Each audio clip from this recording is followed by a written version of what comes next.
Chapter 127. Gadra walked impatiently in the halls near the conference room. He was stroking his long beard, his mind racing with thoughts about the consequences of the impending war, the number of casualties, who would win, who would lose, the benefits and losses, and, most importantly, whether staying in the Empire would even be beneficial for him anymore. Gadra was a simple man who had reached heights of magic that many mages and wizards could only dream of. Even his student, Raisin, held him in high regard as the true master of magic, despite Raisin being hailed as the strongest magician in Falmouth's history and having lived for centuries, guarding the country. Gadra himself had lived for more than 1,000 years. Neither he nor Raisin were immortal. At best, they had reached enlightenment, which had increased their lifespans by centuries, but nothing more. They were not saints who had reached the highest known evolution of humans. Over his long years in the Empire, Gadra had observed and confirmed the presence of many saints among the Imperial Guards. There, he realized what the true strength of the Empire was. It was not the Empire's vast territory, nor its population and army of 2 million. No, it was the large number of powerful beings hidden away from the world, waiting for the right moment to strike. He even had a hypothesis about why the Emperor sent out the army for invasion instead of sending small elite units to eliminate key areas and leaders before advancing. As his thoughts pulled him deeper, he heard the door creak open. Officers and officials flooded the halls, heading to their respective tasks. "Yuki!" Gadra shouted, pulling the black-haired boy aside. Yuki, for his part, smiled awkwardly, noticing many people glancing at the two of them. Gadra ushered the Grand Master into his personal office. After activating a noise-canceling barrier to ensure no one else was listening, he sighed and took a seat. "How did the meeting go?" Yuki looked at the old man before him and shrugged as he sat down. "Well, your worst fear for the Empire is starting to turn into reality." Gadra clicked his tongue, placing a hand on his face. "So, the army will march to their deaths. What are their chances against the demon?" It was a rhetorical question, one both men already knew the answer to. "Ah, Rimuru-san, huh," Yuki said, looking out the window, as if recalling his memories of interacting with the demon, as well as the information he had gathered. To be honest, when the West marched toward his territory, he didn't even make a move against the army. He was just messing around with Hinata. Of course, Rimuru hadn't only fought Hinata Sakaguchi at that time. There had also been the assassination attempts with Granbell and Damrata, but Gadra didn't need to know that. After Yuki infiltrated the Empire under Damrata's recommendation, he quickly realized just how mysterious and powerful the merchant actually was. While Yuki knew that Damrata was powerful and had the status to command saint-level soldiers of the Empire, he didn't realize how high up the ladder Damrata truly was. In fact, even now, Yuki couldn't tell or gather information on Damrata's actual position. No matter whom he spoke to, the man was just an enigma. He eventually gave up probing, as more eyes had begun to grow suspicious of his actions. Luckily for him, he had found Gadra. Gadra was fascinated by the technology of the other world and had managed to persuade the Empire and even the Emperor himself to welcome and accommodate the other worlders, whether they arrived by force or not. Naturally, might and merit were still the Empire's greatest values. Gadra had used this in his persuasive arguments, as other worlders almost always had unique skills or powerful bodies. Even if these weren't combat-oriented, which the Empire favored, their knowledge was still valuable in gaining approval. In just a few decades, the Empire's technology had skyrocketed to a more modern level. Their weaponry was no longer swords or spears but guns and rifles.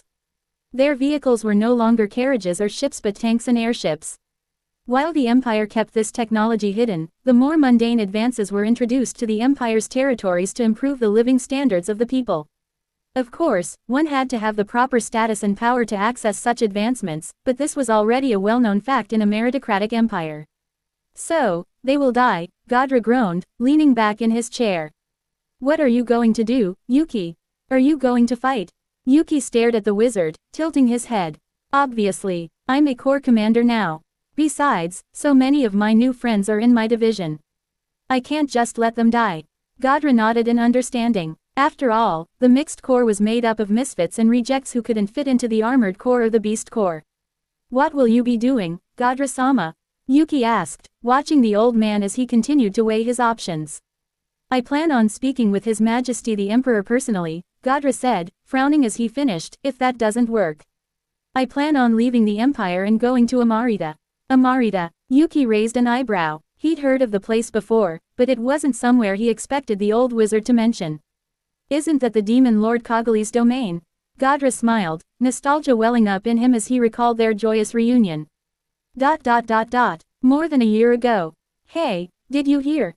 Colonel Canis seemed to have been pushed back by Demon Lord Kogali's forces, one of Gadra's engineers said as they rested from modifying the airship's mobility and flight time. Oh yeah, another engineer nodded, slightly laughing at the soldier's failure. That man had it coming, always acting so arrogant. Really, Canis lost? Shinji, an otherworlder recently recruited, asked with amazement and shock. Even with his abilities, he knew he could not take on the colonel.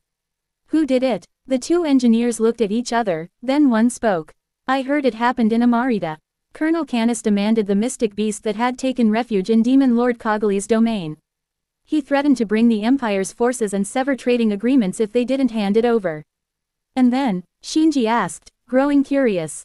Get back to work, you fools. Gadra's voice echoed down the hall. The engineers jumped in surprise and quickly resumed their work. From what was said, a white wearing clergy robes, an undead knight, and a death dragon were the ones who wiped out Colonel Canis' troops. Even the rumored experimental beast knights were taken out.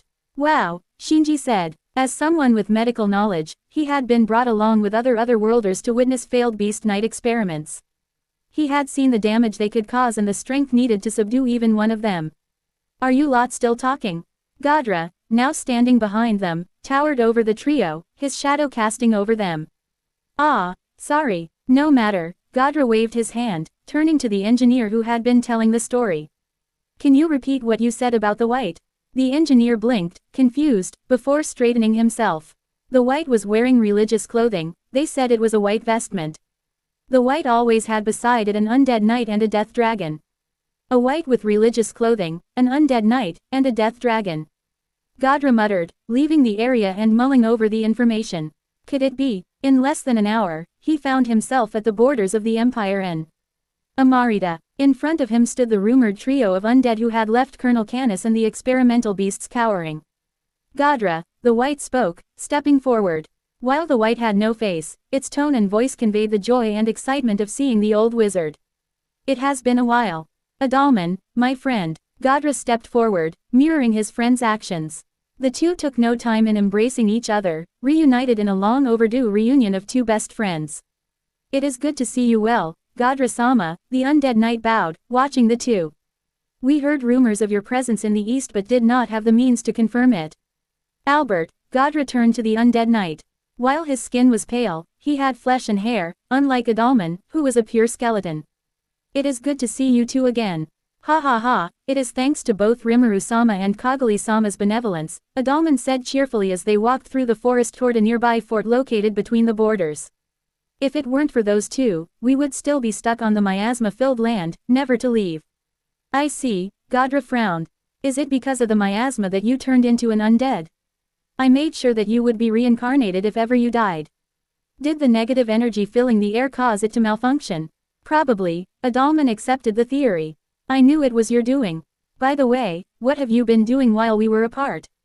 Well, you see, Gadra stood before the doors where the Emperor was waiting for him. As one of the pillars who had been with the Empire for 1,000 years, he had the privilege of personally talking and discussing matters with him. While it was an honor, it was still necessary to show proper respect and formality. Opening the door, Gadra took a sharp breath as the Emperor sat before him, with a curtain hiding his face.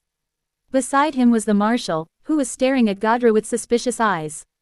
Your Majesty, Gadra kneeled down in respect before standing back up. As I stated in the conference earlier, before I was removed, I do not see any real possibility for common soldiers to defeat that demon. Yuki himself, who was from the west, knows and saw the demon's army take out 100,000 soldiers. Gadra, the Marshal, fed up with the wizard's excuses, spoke up. I think you are forgetting how powerful our army is. We are not 100,000 strong army, but a million strong army with technological and biological advantages. Gadra gritted his teeth as he turned to the place where the Emperor should be. At the very least, send out the actual strong soldiers before wasting the lives of common soldiers. What are you implying? The Marshal's voice was sharp. Gadra felt immense pressure from the Marshal, a dread he had only experienced once before in his life.